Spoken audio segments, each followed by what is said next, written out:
जय श्री राम। श्री रामचरितमानस द्वितीय सोपान अयोध्या कांड।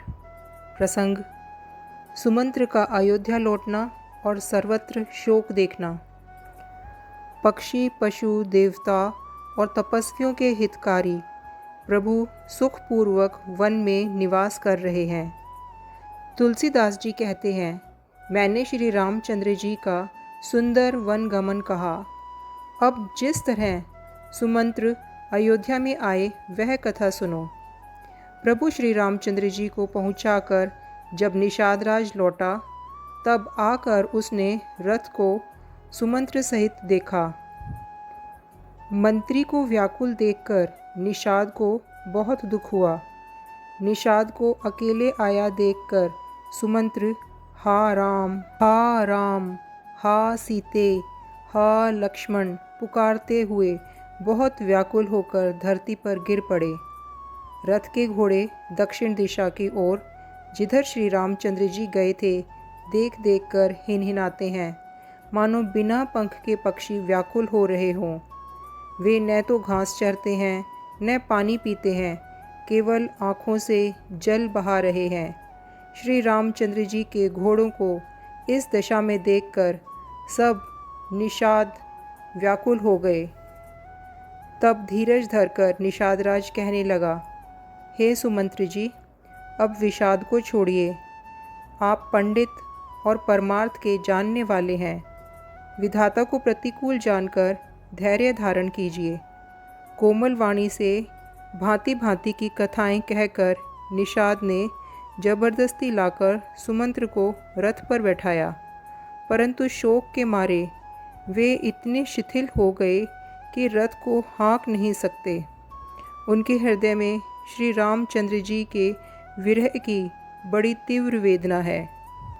घोड़े फड़फड़ाते हैं और ठीक रास्ते पर नहीं चलते, मानो जंगली पशु लाकर रथ में जोत दिए गए हों। वे श्री रामचंद्र जी के वियोगी घोड़े कभी ठोकर खाकर गिर पड़ते हैं, कभी घूमकर पीछे की ओर देखने लगते हैं। वे तीक्ष्ण दुख से व्याकुल हैं। जो कोई राम, लक्ष्मण या जानकी जी का नाम ले लेता है, घोड़े हिकर हिकर कर उसकी ओर प्यार से देखने लगते हैं। घोड़ों की विरह दशा कैसे कही जा सकती है। वे ऐसे व्याकुल हैं जैसे मणि के बिना सांप व्याकुल होता है। मंत्री और घोड़ों की यह दशा देखकर निषाद राज विषाद के वश हो गया। तब उसने अपने 4 उत्तम सेवक बुलाकर सारथी के साथ कर दिए। निषादराज गुह सारथी सुमंत्र जी को विदा करके लौटा। उसके विरह और दुख का वर्णन नहीं किया जा सकता। वे चारों निषाद रथ लेकर अवध को चले। सुमंत्र और घोड़ों को देख देख कर वे भी क्षण क्षण भर विषाद में डूबे जाते थे। व्याकुल और दुख से दीन हुए सुमंत्र जी सोचते हैं कि श्री रघुवीर के बिना जीने को धिक्कार है। आखिर यह अधम शरीर रहेगा तो है ही नहीं। अभी श्री रामचंद्र जी के बिछुड़ते ही छूटकर इसने यश क्यों नहीं ले लिया। ये प्राण अपयश और पाप के भांडे हो गए। अब ये किस कारण नहीं निकलते। जैसे कोई विवेकशील, वेद का ज्ञाता, साधु सम्मत आचरणों वाला और उत्तम जाति का ब्राह्मण धोखे से मदिरा पी ले और पीछे पछतावे, उसी प्रकार मंत्री सुमंत्र सोच कर पछता रहे हैं। जैसे किसी उत्तम कुल वाली, साधु स्वभाव की, समझदार और मन वचन कर्म से पति को ही देवता मानने वाली पतिव्रता स्त्री को भाग्यवश पति को छोड़कर रहना पड़े, उस समय उसके हृदय में जैसे भयानक संताप होता है, वैसा ही मंत्री के हृदय में हो रहा है। नेत्रों में जल भरा है, दृष्टि मंद हो गई है, कानों से सुनाई नहीं पड़ता। व्याकुल हुई बुद्धि बेठिकाने हो रही है, होठ सूख रहे हैं। किंतु ये सब मृत्यु के लक्षण हो जाने पर भी प्राण नहीं निकलते, क्योंकि हृदय में 14 वर्ष बीत जाने पर भगवान फिर मिलेंगे, यही आशा रुकावट डाल रही है। सुमंत्र जी के मुख का रंग बदल गया है, जो देखा नहीं जाता। उनके मन में राम वियोग रूपी हानि की महान ग्लानि हो रही है। जैसे कोई पापी मनुष्य नरक को जाता हुआ रास्ते में सोच कर रहा हो। मुंह से वचन नहीं निकलते, हृदय में पछता रहे हैं कि मैं अयोध्या में जाकर क्या देखूंगा। श्री रामचंद्र जी से शून्य रथ को जो भी देखेगा वही मुझे देखने में संकोच करेगा। नगर के सब व्याकुल स्त्री पुरुष जब दौड़कर मुझसे पूछेंगे, तब मैं हृदय पर वज्र रखकर सबको उत्तर दूंगा। जब दीन दुखी सब माताएं पूछेंगी, तब हे विधाता मैं उन्हें क्या उत्तर दूंगा। जब लक्ष्मण जी की माता मुझसे पूछेंगी, तब मैं उन्हें कौन सा सुखदायी संदेश कहूँगा। श्री राम जी की माता जब इस प्रकार दौड़ी आवेंगी, जैसे नई ब्याई हुई गौ बछड़े को याद करके दौड़ती आती है, तब उनके पूछने पर मैं उन्हें क्या उत्तर दूंगा कि श्री राम लक्ष्मण सीता वन को चले गए। जो भी पूछेगा उसे यही उत्तर देना पड़ेगा, हाय अयोध्या जाकर अब मुझे यही सुख लेना है। जब दुख से दीन महाराज, जिनका जीवन श्री रघुनाथ जी के दर्शन ही के अधीन है, मुझसे पूछेंगे, तब मैं कौन सा मुँह लेकर उन्हें उत्तर दूंगा कि मैं राजकुमारों को कुशल पूर्वक पहुँचा आया हूँ। लक्ष्मण सीता और श्री राम का समाचार सुनते ही महाराज तिनके की तरह शरीर को त्याग देंगे।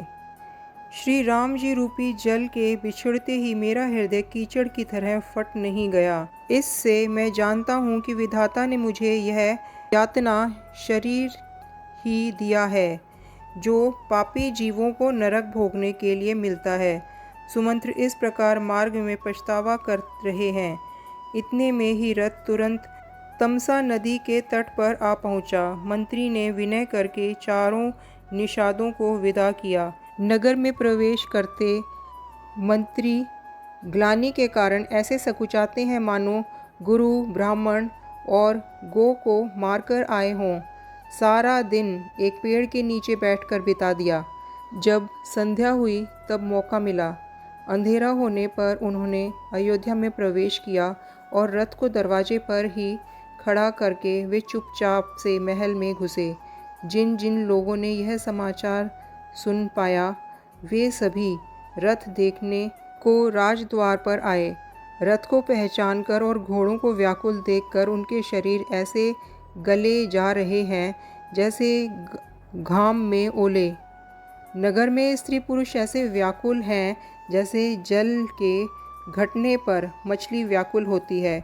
मंत्री का अकेले ही आना सुनकर सारा रनिवास व्याकुल हो गया। राजमहल उनको ऐसा भयानक लगा मानो प्रेतों का निवास स्थान हो। अत्यंत आरत होकर सब रानियां पूछती हैं, पर सुमंत्र को कुछ उत्तर नहीं आता। उनकी वाणी रुक गई है, न कानों से सुनाई पड़ता है और न आँखों से कुछ सूझता है। वे जो भी सामने आता है उससे पूछते हैं, कहो राजा कहाँ हैं। दासियां मंत्री को व्याकुल देखकर उन्हें कौशल्या जी के महल लिवा गई। सुमंत्र ने जाकर वहां राजा को बैठे देखा, मानो बिना अमृत का चंद्रमा हो। राजा आसन, शैया और आभूषणों से रहित उदास पृथ्वी पर पड़े हुए हैं। वे लंबी सांसें लेकर इस प्रकार सोच करते हैं मानो राजा ययाति स्वर्ग से गिरकर सोच कर रहे हों। राजा क्षण क्षण में सोच से छाती भर लेते हैं। ऐसी विकल दशा है मानो गिद्धराज जटायु का भाई संपाति पंखों के जल जाने पर गिर पड़ा हो। राजा बार बार राम, हा राम, हे राम कहते हैं, फिर हे राम, हा लक्ष्मण, हा जानकी ऐसे कहने लगते हैं।